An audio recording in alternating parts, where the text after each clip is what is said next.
I think we're live, people. I think we're live. Oh. This is hard. This is so hard. I was gonna put perfume, but it literally doesn't matter. What am I saying? What am I saying?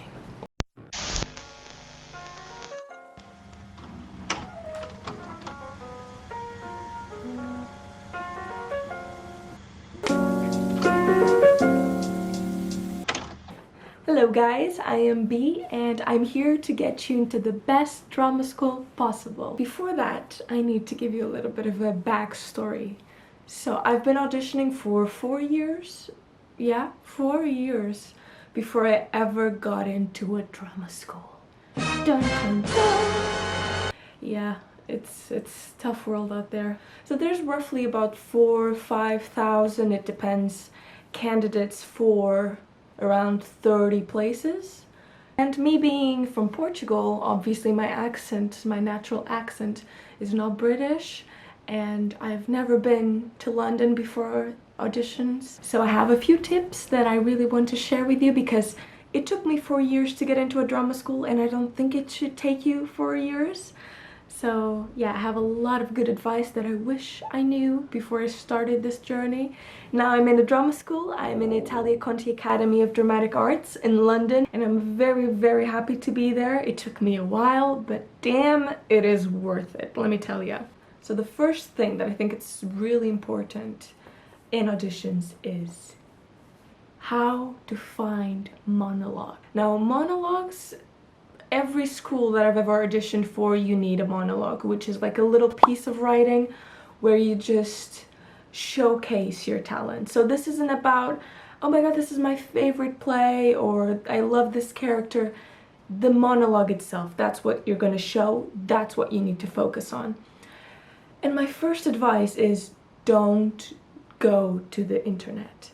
Only go if you already know a play that you just want.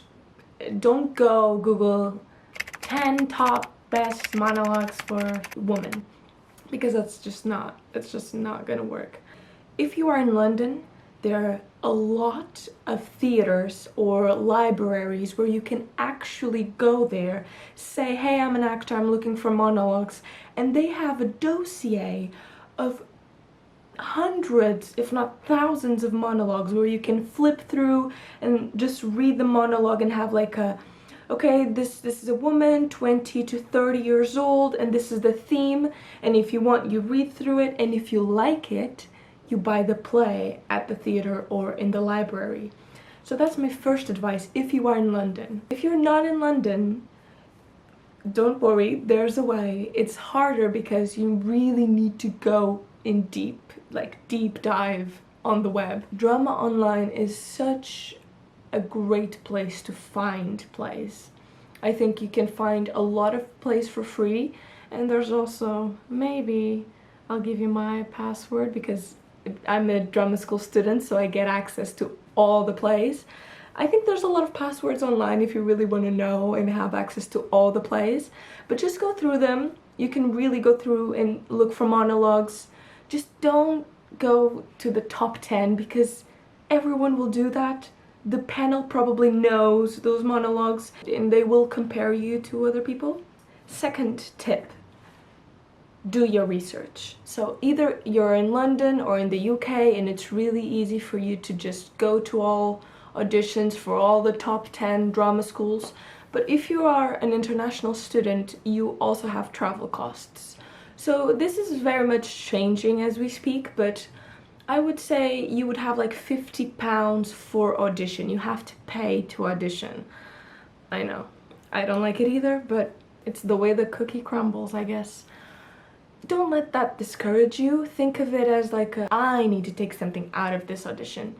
I am also judging them, and I would hate when they would say that to me, because literally all I want is to just get in, just let me in, come on. But really, once I finally understood what I needed to do, I got accepted into multiple schools and I needed to make a decision and I needed to judge them and be like, I don't think you're a fit for me. And I've been auditioning there for 4 years. Well, some.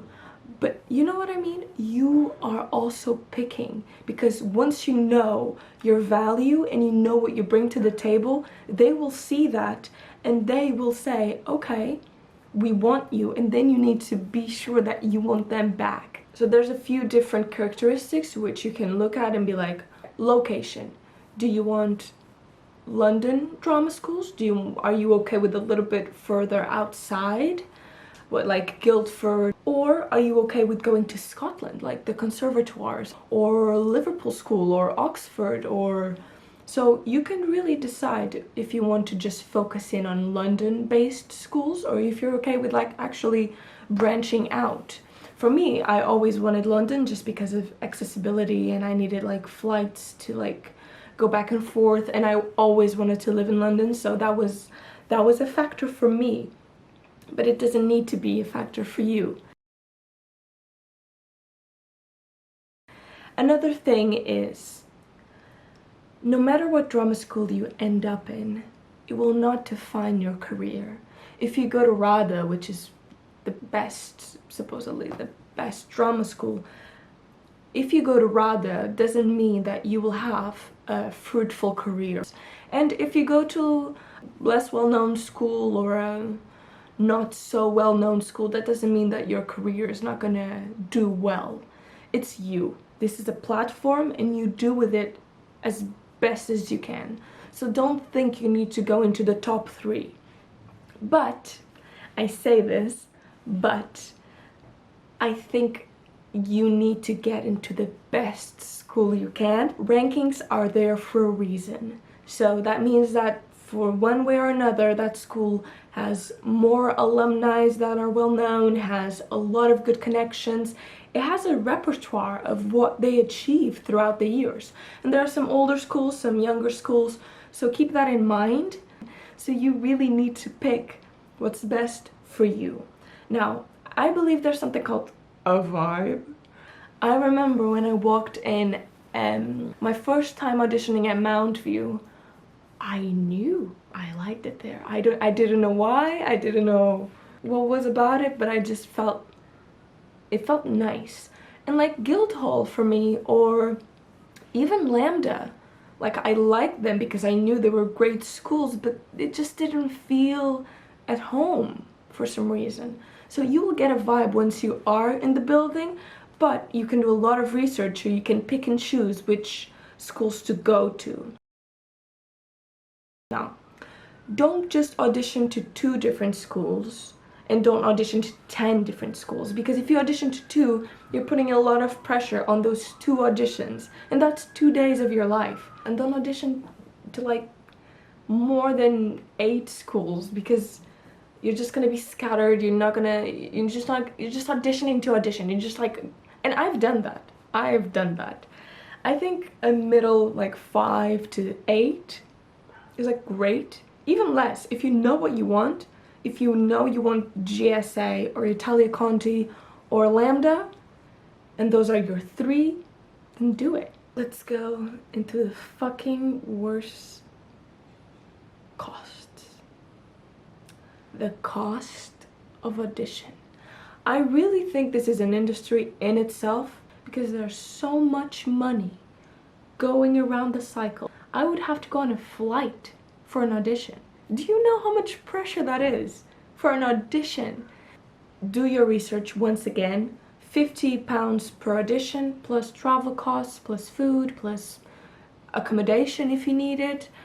If you are from outside London and you're gonna be doing a lot of auditions and you know that, be a pain in the ass. I'm sorry, but it's true. They need to understand that you are traveling from abroad or very far away, so they should try to accommodate the dates for you. And you need to do that work. You need to put pressure on them. Some schools let you choose, so they give you like a list of dates and you can choose them. What I would suggest is wait for those and then try to like jiggle the calendar with those dates that you can actually pick. I've managed to do like 5 auditions in a week last year, And that's my pride and joy. I have that in my CV. I'm like, I managed to juggle people that are so unjuggable, if that's even a word. So there's no excuses, you can do it. And that way you fly to London once and you do all your auditions, you're in that mindset, and then you're out of there until recalls and recalls and recalls, hopefully. Now, with all of this being said, I think it can be a little bit scary to audition, especially for your first year, because you just don't want to disappoint people that are there for you and supporting you, and you just want to get in. But let me tell you, even your first recall is such a big moment. That moment where the email comes and it's a yes. And believe me, I've heard so many no's. I can put them on the screen so you know that they're real and they're part of my journey. And because without them, I wouldn't know how much I love this. And it really separates the people that are, you know, just would like it from people who really, really love this profession. And even the industry sometimes. I don't regret any of my no's. I thank my no's. I just want to do the Ariana Grande song now. You really say thank you to the no's and you say next, okay? Because when that yes comes, and you only need one school to believe in your potential, you're not ready. That's why you're auditioning for a school. So don't think you need to be a final product. You need to be open, you need to be available, you need to be inspired, you need to have that fire. Believe me, the no's are really shitty. But the yeses, they are the best. So thank you for watching. Subscribe, comment, what is your experience? If you are in a drama school, let me know your tips, because I'm one person and this is just my experience. I don't know anything for sure. Yeah, I don't know anything for sure. I think I should have opened with that. Yeah, that should be my new intro. Hello, I'm B and I know nothing. Okay, subscribe, comment, and I'll see you next time. Bye.